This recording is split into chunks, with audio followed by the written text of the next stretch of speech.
Hello everyone. आज की इस वाली वीडियो में हम लोगों को जानना है वायुमंडल यानी कि एटमॉस्फेयर के बारे में। अगर हम बात करें वायुमंडल की तो हम जानेंगे कि बड़े बड़े जो उल्का पिंड होते हैं आखिर वो आसमान से गिरते हैं। आप लोगों को रात में टूटते हुए तारे दिखाई देते होंगे, तो ये पृथ्वी की निचली सतह तक क्यों नहीं आ पाते हैं और पृथ्वी से जो रॉकेट सैटेलाइट ना रेडियो के तरंग जो छूटते हैं वे आखिर आसमान में किस मंडल में टिके हुए हैं। और बादल, गर्जन, आंधी, तूफान, ये सब जितना भी आप लोग देखते हैं एक्टिविटी, ये सब किस मंडल में होता है, तो सबके बारे में जानेंगे। बिंदास बने रहिए इस वीडियो में। आइए वीडियो को शुरू करते हैं।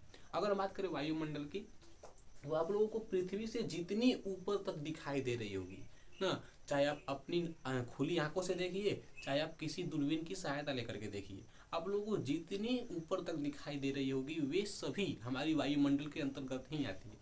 अगर हम बात करें वायुमंडल की, तो वायुमंडल को इंग्लिश में एटमॉस्फेयर कहा जाता है। और वायुमंडल के अगर हम ऊपरी परत का अध्ययन करेंगे, यानी कि वायुमंडल के ऊपरी परत के अध्ययन को हम लोग एरोलॉजी बोलते हैं, यानी कि वायु विज्ञान। और वायुमंडल के निचली परत वाले को जब हम अध्ययन करेंगे तो निचली परत वाले को हम लोग ऋतु विज्ञान यानी कि मेटेरोलॉजी बोला जाता है। अब इसको हम लोग याद कैसे करेंगे, तो देखिए एरो में मतलब हम लोग हमारा यहाँ पे एरोप्लेन है, तो एरोप्लेन कहाँ उड़ता है? आसमान में। तो आसमान मतलब कहाँ, यानी कि ऊपर। यानी कि जब हम ऊपरी परत का अध्ययन करेंगे तो वायु विज्ञान। और ऋतु विज्ञान मतलब कहाँ? मेटेरोलॉजी। तो मेट्रो कहाँ चलता है? जमीन के नीचे चलता है, यानी कि निचली सतह पर चलता है। जमीन के अंदर चलता है तो जमीन के नीचे क्या चलता है? मेट्रो। तो जब हम निचली परत का अध्ययन करेंगे तो मेटेरोलॉजी, और ऊपरी परत का अध्ययन करेंगे तो एरोलॉजी। और वायुमंडल की अगर हम बात करें काम क्या है, तो वायुमंडल का काम है उल्का पिंडों से रक्षा करना, यानी कि पृथ्वी पर जो आसमान से उल्का पिंड गिरते हैं वे सभी आखिर पृथ्वी की निचली सतह तक क्यों नहीं आ पाते हैं, हम सब के बारे में समझेंगे। तो इसका पहला काम क्या है हमारा, तो उल्का पिंडों से रक्षा करना। और साथ ही साथ आप लोगों को जितनी भी वर्षा, बादल, आंधी, तूफान, अर्जन, गर्जन, तर्जन, सब जितने भी आप लोग को सुनाई दिखाई देती है, ये सभी वायुमंडल में ही होते हैं। जैसे बादलों का बनना वायुमंडल में, ओस, कोहरा, आंधी, तूफान, शीत, बिजली, वर्षा, ये सब जितने भी आप लोगों को एक्टिविटी देखने को मिलती है ये सभी वायुमंडल में ही आप लोगों को देखने को मिलेंगे। अगर हम बात करें वायुमंडल के भागों की, तो वायुमंडल के 5 भागों में बांटा गया है। और इसके पहले भाग का नाम है क्षोभ मंडल यानी कि ट्रोमोस्फेयर। दूसरे भाग का नाम है संताप मंडल यानी कि स्ट्रेटोस्फेयर। और तीसरे मंडल का नाम है मध्य मंडल, और इसको हम लोग इंग्लिश में बोलते हैं मेसोस्फेयर। और चौथे मंडल यानी कि आयन मंडल को हम लोग बोलते हैं ना आयनोस्फेयर। एंड बाह्य मंडल को बोलते हैं हम लोग एक्सोस्फेयर। तो सबके बारे में हम जानते हैं, बारी बारी से शुरुआत करते हैं अपने क्षोभ मंडल यानी कि ट्रोपोस्फेयर से। और हम थोड़ा सा और आगे बढ़ेंगे तो जानेंगे अपने क्षोभ मंडल यानी कि ट्रोपोस्फेयर के बारे में। अगर हम बात करें क्षोभ मंडल की, तो क्षोभ मंडल की ऊंचाई सतह से 18 किलोमीटर ऊंचा तक होती है। ठीक है, यह हमारी हो गई सतह। तो सतह से लेकर के ऊंचाई तक कितना? 18 किलोमीटर की ऊंचाई तक ही क्षोभ मंडल होती है। और क्षोभ मंडल में ही पृथ्वी की सारी मौसम से जुड़ी घटनाएं इसी में होती है। जैसे आंधी, तूफान, बिजली, अर्जन, गर्जन, ये सब जितनी क्रियाएं होती हैं वे सभी क्षोभ मंडल में ही होती है। यहाँ तक कि हमारी हेलीकॉप्टर भी क्षोभ मंडल में ही चलती है। क्षोभ मंडल से ऊंचा वो भी नहीं करेगा, उसकी कैपेसिटी ही उतनी नहीं बनी है अभी तक। क्षोभ मंडल में चलती है हेलीकॉप्टर, और हवाई जहाज चलता है समताप मंडल में। हम जानेंगे लेकिन एकदम आसानी से जानेंगे। ठीक है, क्षोभ मंडल में मौसम संबंधी घटनाएं होती है। और क्षोभ मंडल की ऊंचाई कितनी होती है? 18 किलोमीटर, यानी कि सतह से लेकर के ऊंचाई तक जाएंगे तो 18 किलोमीटर की ऊंचाई तक क्षोभ मंडल की हमारी सतह होती है। अब देखिए, क्षोभ मंडल को हम लोग संवहन मंडल, अधोमंडल या फिर परिवर्तन मंडल के नाम से जानते हैं, क्योंकि इस ये ना एक समान नहीं रहता है। जैसे मौसम हमेशा एक समान रहता है नहीं, कभी चेंज होता है, कभी बढ़ता है, कभी घटता है, कभी बराबर रहता है, कभी समान रहता है। मतलब इसीलिए इसको परिवर्तन मंडल बोलते हैं। और क्षोभ मंडल को ना हम लोग संवहन मंडल बोलते हैं, क्योंकि संवहन मंडल में यानी कि क्षोभ मंडल में संवहन हवाएं चलती है, इसलिए इसको संवहन मंडल भी बोला जाता है। क्षोभ मंडल को हम लोग संवहन मंडल, अधोमंडल, परिवर्तन मंडल, ट्रोपोस्फेयर एंड क्षोभ मंडल 5 नामों से इसको जानते हैं। मतलब कि ये एक ऐसा मंडल है। ठीक है, अब देखिए, अगर हम सतह से यानी कि जहाँ पे अभी आप हैं वहां से अगर आप ये 165 मीटर ऊंचा जाएंगे, कितना जाएंगे? 165 मीटर अगर आप लोग ऊंचे जाएंगे तो 165 मीटर ऊंचे जाने पर हमारा 1 डिग्री सेल्सियस घट जाएगा। यानी कि इतना ऊंचाई पर जाने पर हमारा तापमान में कमी आएगी 1 डिग्री सेल्सियस। लेकिन आप लोगों का मन किए कि नहीं, हम मीटर में नहीं, हमको जाना है किसमें, किलोमीटर में। तो आप लोग जाएंगे 1 किलोमीटर। अगर आप 1 किलोमीटर सतह से ऊपर जाएंगे तो वहां पे डायरेक्ट कितना घटेगा, 6.5 डिग्री सेल्सियस घट जाएगा। यानी कि 6.4 डिग्री सेल्सियस की यहाँ पे कमी आएगी। कितना ऊपर जाने पर, 1 किलोमीटर ऊपर जाने पर। कहाँ से, सतह से अगर हम 1 किलोमीटर ऊपर जाएंगे तो 6.4 डिग्री सेल्सियस की कमी आएगी। क्षोभ मंडल में मौसम संबंधी घटनाएं घटित होती है, जैसे बादल, बिजली, तूफान ना, गर्जन, तड़पन, ये सब जितने भी आप लोग देखते हैं मौसम संबंधी घटनाएं, ये सभी क्षोभ मंडल में ही होती है। साथ ही हमारा जो हेलीकॉप्टर होता है वे भी क्षोभ मंडल में ही चलते हैं। ठीक है, अब देखिए क्षोभ मंडल की ऊंचाई सतह से कितनी है, 18 किलोमीटर। लेकिन क्षोभ मंडल के तुरंत बाद समताप मंडल नहीं आएगा। क्षोभ मंडल को और समताप मंडल को अलग अलग जो करता है उसको हम लोग क्षोभ सीमा के नाम से जानते हैं, यानी कि ट्रेपोप्यूज के नाम से भी इसको जाना जाता है। और क्षोभ सीमा का काम है कि यह समताप मंडल को और क्षोभ मंडल को अलग करता है, और इसकी गहराई यानी कि इसकी जो लंबाई होती है वह 15 किलोमीटर होती है। यानी कि क्षोभ सीमा का केवल यही काम है कि वो समताप मंडल को और क्षोभ मंडल को एक दूसरे से अलग करे। तो यह क्षोभ मंडल के ऊपर होता है और समताप मंडल के नीचे होता है। तो आप लोग एग्जाम में कई बार क्वेश्चन पूछा भी है ऐसे कि क्षोभ सीमा किस मंडल के ऊपर होता है, तो क्षोभ मंडल के, और क्षोभ सीमा किस मंडल के नीचे होता है, तो समताप मंडल के, और क्षोभ सीमा किन दो मंडलों को अलग करता है, तो क्षोभ मंडल और समताप मंडल को। यहाँ पे तो हमारा यहाँ पे क्षोभ मंडल और समताप मंडल को अलग करने वाला सीमा है क्षोभ सीमा, जिसकी जो कि एक पट्टी की तरह कार्य करता है। और यह क्षोभ मंडल के ना ऊपर 15 किलोमीटर की एक पट्टी होती है, और क्षोभ सीमा के तुरंत ऊपर यानी कि इसके तुरंत ऊपर हमारा शुरू हो जाएगा समताप मंडल। तो आइए अब हम समताप मंडल के बारे में कुछ जानकारियां प्राप्त कर लेते हैं। अब हम बात करें पृथ्वी के दूसरे मंडल यानी कि समताप मंडल के बारे में। तो समताप मंडल को हम लोग स्ट्रेटोस्फीयर के नाम से भी जानते हैं। इसकी ऊंचाई पृथ्वी की सतह से 18 किलोमीटर तक होती है क्षोभ मंडल की ऊंचाई। लेकिन क्षोभ मंडल के तुरंत बाद यानी कि 50 किलोमीटर की ऊंचाई तक समताप मंडल होता है, और समताप मंडल में कभी भी मौसम में परिवर्तन होता ही नहीं है, या फिर यूं कहें तो समताप मंडल में मौसम होता ही नहीं है, कह सकते हैं। ना इसमें आंधी आएगा, ना तूफान आएगा, ना बिजली कड़केगी, ना वर्षा होगी। समताप मंडल में वर्षा हो भी नहीं करता है। जो भी आप लोगों को क्रियाएं देखने को मिलेंगी, आंधी, तूफान, हेलीकॉप्टर, ना बिजली का कड़कना, वर्षा, भारी जो वर्षा होगी, ये सभी हमारी क्षोभ मंडल से ही होती है, और क्षोभ मंडल से ही हम यानी कि मौसम संबंधी घटनाओं के बारे में जानते हैं। लेकिन समताप मंडल में ना ही मौसम होता है और ना ही यहाँ पे मौसम में कोई परिवर्तन होता है। अरे जब मौसम होगा ही नहीं तो उसमें परिवर्तन कहाँ से होगा, सिंपल सी बात है। यहाँ पे तो मौसम में परिवर्तन यहाँ पे नहीं होगा। लेकिन समताप मंडल में हवाई जहाज चलाई जाती है। कई बार यहाँ पे क्वेश्चन पूछता है कि हवाई जहाज किस मंडल में चलाया जाता है, तो समताप मंडल में। या फिर हेलीकॉप्टर किस मंडल में चलाया जाता है, तो समताप मंडल में। आप लोग वहाँ पे नहीं टिक कीजिएगा, वहाँ पे आप लोगों को क्षोभ मंडल टिक करना है, क्योंकि हवाई जहाज समताप मंडल में और हेलीकॉप्टर क्षोभ मंडल में चलाई जाती है। अब देखिए हवाई जहाज समताप मंडल में क्यों, क्योंकि हवाई जहाज जो होता है वह मौसम में जब परिवर्तन होगा तो उस एरिया में हवाई जहाज नहीं चल पाता है। इसलिए मौसम में जहाँ पे परिवर्तन नहीं होता है वहाँ पे हवाई जहाज चलाई जाती है। तो मौसम में परिवर्तन कहाँ नहीं होता है, तो समताप मंडल में। इसलिए समताप मंडल में हवाई जहाज को चलाया जाता है। और समताप मंडल में ही ओजोन परत होता है, और ओजोन परत का काम है कि जब भी सूर्य के प्रकाश में जब कुछ खराब किरणें आती है, जिसको कि हम लोग परावैंगनी किरण बोलते हैं, और वो एक बार जब किसी व्यक्ति पे वो किरण जब पड़ जाएगी, यानी कि एक बार जब किसी व्यक्ति पे उस प्रकाश जब आ जाएगा तो उसको चर्म रोग यानी कि कैंसर हो जाएगा वहाँ पे चाम में ना।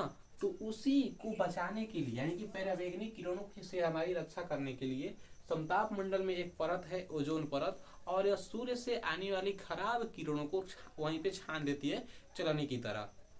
तो समताप मंडल में ही ओजोन परत है, और ओजोन एक परत नहीं है, चूंकि गैसों का एक समूह है, और यह पराबैंगनी यानी कि सूर्य से आने वाली किरणों को छान करके तब पृथ्वी पर भेजता है, ताकि हम एकदम आसानी से ना अपना यहाँ पे जी खा सके। तो पराबैंगनी किरणों से रक्षा किस मंडल में होती है? तो समताप मंडल में। पराबैंगनी किरणों से रक्षा करता कौन है? तो ओजोन परत। और ओजोन परत की मोटाई को हम लोग डॉब्सन से मापते हैं, यानी कि ओजोन परत कितना मोटा है, कितना पतला है, इसको हम लोग डॉब्सन से मापते हैं। और ओजोन परत की अगर मोटाई में कमी आएगी, जैसे ओजोन परत मान लीजिए इतना मोटा पहले था, तो इसके मोटाई में जब कमी आएगी, मान लीजिए यहाँ पे कुछ कमी आएगी, तो जब कमी आएगी तो कमी को हम लोग क्षरण के नाम से भी जानते हैं। और ओजोन परत को ना नुकसान पहुंचाने वाली गैस का नाम है CFC।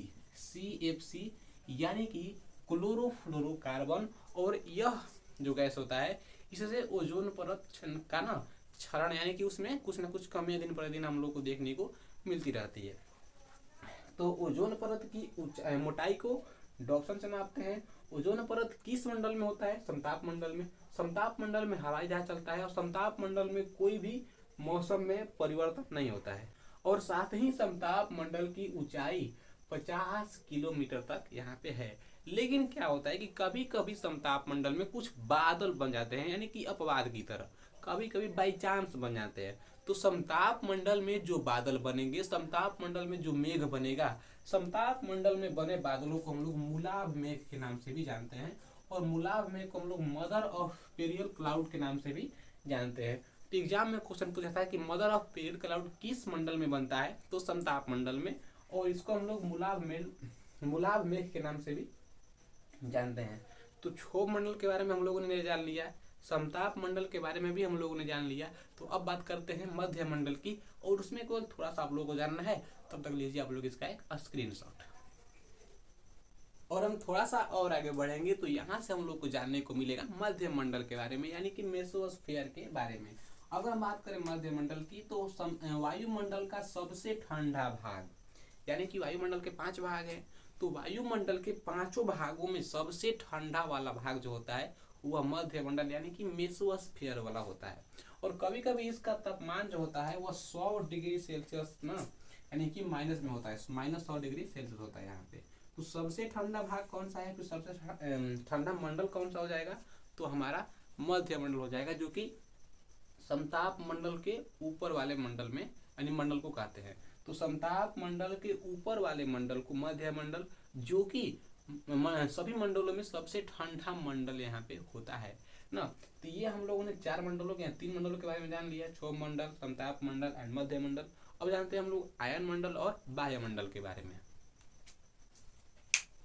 अब हम थोड़ा सा और आगे बढ़ेंगे तो जानेंगे आयन मंडल और वायुमंडल के बारे में। आयन मंडल को इंग्लिश में हम लोग बोलते हैं एनोस्फीयर, और वायुमंडल को इंग्लिश में बोलते हैं एक्सोस्फीयर। आयन मंडल जो होता है वो संचार के लिए सबसे अच्छा उपयुक्त मंडल माना जाता है, क्योंकि इसी मंडल में रेडियो के तरंगदैर्घ्य, टेलीविजन और आप लोगों का जो सेलफोन है उसकी जो नेटवर्क है वह इसी मंडल में छोड़े जाते हैं। और आयन मंडल से ही हमारा जो फोन, हाँ हेलो, इसे मतलब जितना भी आप लोग बोलते हैं, फोन पे बात करते हैं, आप लोगों का जो नेट वगैरह चलता है, जो भी चलता है आप लोगों का, वे सभी आयन मंडल में छोड़े गए तरंगदैर्घ्य के कारण ही चलता है।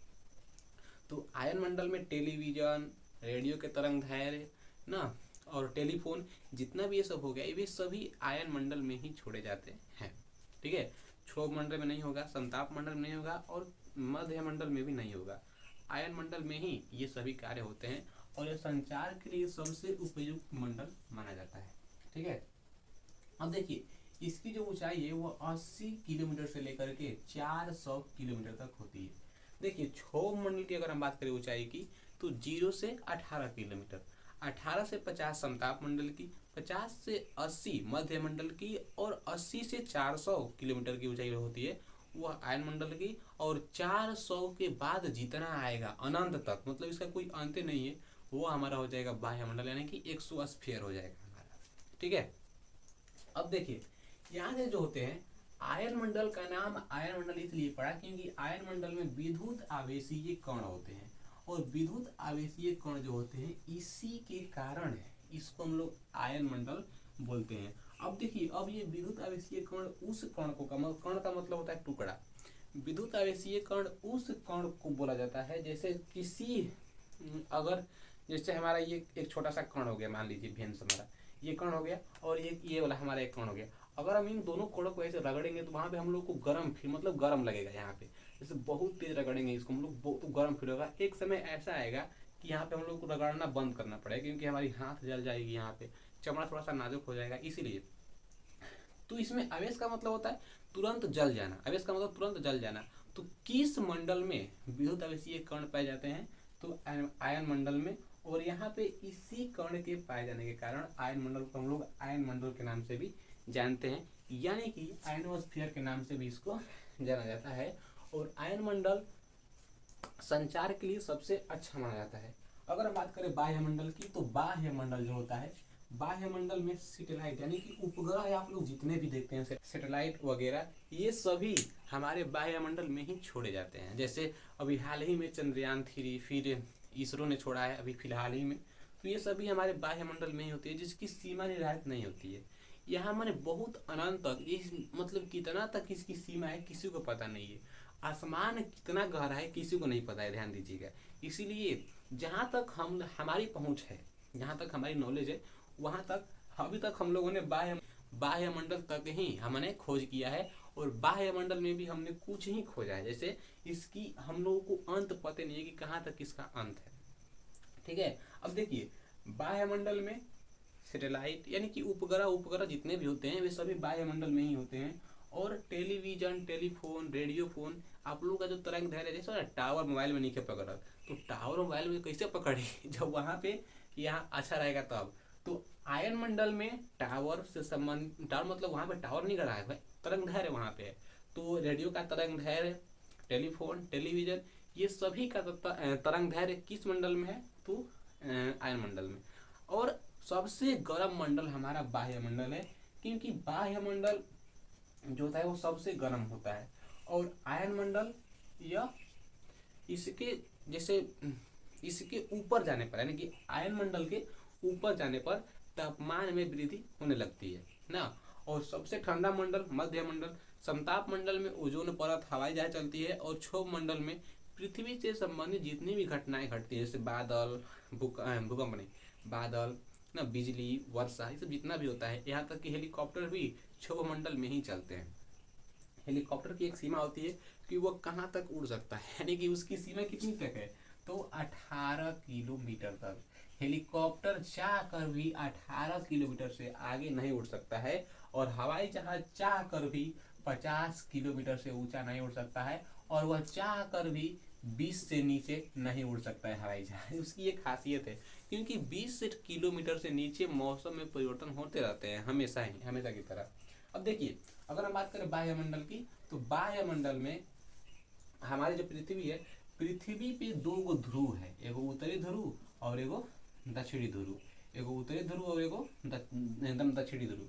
तो सूर्य के प्रकाश को अगर हम ध्रुव से देखेंगे तो अरोरा बोरियोलिस कहलाएगा। क्या कहलाएगा? अरोरा बोरियोलिस। और यही सूर्य का प्रकाश अगर हम दक्षिणी ध्रुव से देखेंगे तो अरोरा ऑस्ट्रियोलिस कहलाएगा। यानी कि उत्तरी ध्रुव से देखने पर अरोरा बोरियोलिस और दक्षिणी ध्रुव से देखने पर अरोरा ऑस्ट्रियोलिस कहलाएगा ना। तो सूर्य का प्रकाश हम लोग को किस यानी कि अरोरा बोरियोलिस और अरोरा ऑस्ट्रियोलिस की घटना किस मंडल में होती है?